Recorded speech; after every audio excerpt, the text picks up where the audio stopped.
Hello बच्चों, welcome back to a reality question. आज मैं आपका एक बहुत बड़ा डाउट क्लियर करने वाली हूँ कि क्लास 12th के मार्क्स मैटर करते हैं या नहीं करते हैं। क्योंकि इतने सारे मेरे को कमेंट आए कि मैम क्लास 12th में हमारे पता नहीं कैसे मार्क्स आएंगे, मैटर करेंगे या नहीं करेंगे। और आज मैं ये doubt as a teacher solve करने वाली नहीं हूँ, एज अ वर्किंग प्रोफेशनल। मैंने जॉब करी है, मैं इंडस्ट्री में रही हूँ, तो मैं आपको उसी बेसिस पे गाइड करूंगी। क्लास 12th के मार्क्स कब मैटर करते हैं, पहले इस बारे में बात करते हैं। अगर आप कोई एंट्रेंस में जा रहे हो, कोई एंट्रेंस में बैठोगे, तो मिनिमम आपको 50 से 60% तो लाने ही लाना है। 50 to 60% you have to score उस एंट्रेंस में बैठने के लिए, तो उतना तो आपको लाना ही है। सेकंड चीज, कब मैटर करते हैं क्लास 12th के मार्क्स? जब आपको किसी यूनिवर्सिटी में आपको एंट्रेंस देते हो और दोनों बच्चों की सेम रैंक आई है, तो वो क्या करेंगे, किसको रखेंगे? अगर मान लो मेरी भी आ गई 20 और आपकी भी 20 रैंक आ गई, तब वहां पे एक क्वेश्चन बनता है क्लास 12th के बोर्ड के मार्क्स का। जिसके ज्यादा आए होते हैं तो उसको थोड़ा ज्यादा प्रिविलेज मिलता है, इसलिए मैटर होता है। तीसरी चीज मैं आपको बता दूं कि जब कोई बच्चा बाहर पढ़ने जाता है, यूके यूएस, अगर उसको बाहर एडमिशन लेना है, तो क्लास 12th के मार्क्स वहां पे मैटर करते हैं, क्योंकि वो एक प्राइमरी फैक्टर हो जाता है आपके एडमिशन का और स्कॉलरशिप का, इसलिए वहां पे क्लास 12th के मार्क्स मैटर करते हैं। Last and very important point, for example आप एमबीए कर रहे हो, ठीक है,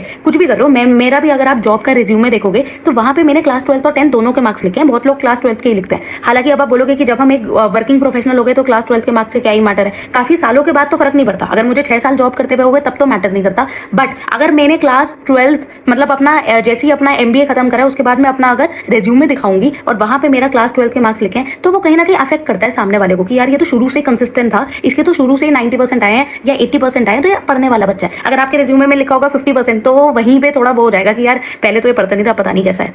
so this is just a psychology. अब मैं ये बताने वाली हूँ क्लास 12th के मार्क्स कब मैटर नहीं करते। अगर आप किसी क्रिएटिव फील्ड में हो, फॉर एग्जाम्पल आपने अपनी फील्ड ही चेंज कर ली, पढ़ाई से बिल्कुल अलग चले गए, टेक में चले गए या किसी आर्टिस्टिक फील्ड में चले गए, तब आपके मैटर नहीं करते। सेकंड चीज, 25 के बाद, 25 की एज के बाद, 25 की एज के बाद मैक्सिमम लोग अपना करियर पाथ चेंज कर लेते हैं। तो जब पाथ ही चेंज कर लेते हैं तब भी 12th का मार्क्स मैटर नहीं करते हैं। तो बस इतनी ही रेलिवेंसी है क्लास 12th के मार्क्स की। तो अब आप देख लो कि आपको उस पर फोकस करना है या नहीं करना चाहिए। बोर्ड के मार्क्स आपके लिए इंपॉर्टेंट है या नहीं है। तो ये मैंने आपको रियलिटी बताई है, बिल्कुल करेक्ट इन्फॉर्मेशन दी है। सो मेक श्योर कि मैं तो ये बोलूंगी कि एटलीस्ट 80 to 70% भी आज के टाइम में ले आओगे तो इट्स गुड। मुझे पता है क्योंकि सीयूटी की तरफ ज्यादातर बच्चों का फोकस होता है, but at least 70 to 80% low, it's good for you कि आपको किसी एंट्रेंस में कभी दिक्कत नहीं आएगी।